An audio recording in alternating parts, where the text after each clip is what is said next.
മുണ്ടക്കൈ ചുരൽമല ദുരന്തം നടന്നിട്ട് നാളെ ഒരു വർഷം തികയുകയാണ്. ജില്ലാ ഭരണകൂടത്തിന്റെയും പഞ്ചായത്തിന്റെയും നേതൃത്വത്തിൽ നാളെ പുത്തുമല സ്നേഹഭൂമിയിൽ അനുസ്മരണ പൊതുയോഗവും മൗനജാഥയും നടക്കും.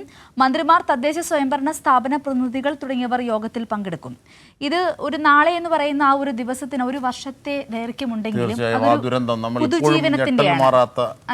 ദുരന്തം പക്ഷേ അതിനുശേഷം പിണറായി സർക്കാർ കൃത്യമായി കരുതലോടുകൂടി വളരെ ആസൂത്രണം പുനരധിവാസത്തിന്റെ നടത്തിക്കഴിഞ്ഞു. അത് പുതുജീവിതം അവർക്ക് പകർന്നു കൊടുക്കുകയായിരുന്നു. ശാസ്ത്രീയവും മാതൃകാപരവുമായി. അതെ, അപ്പൊ നമുക്ക് എന്തായാലും ആ സ്റ്റോറിയിലേക്ക് നോക്കാം.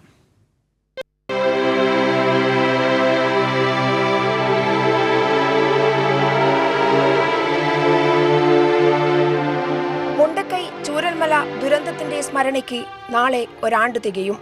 ജൂലൈ 30-ന് പുത്തുമലയിൽ സർവമത പ്രാർത്ഥനയും പുഷ്പാർച്ചനയും അനുസ്മരണവും നടക്കും.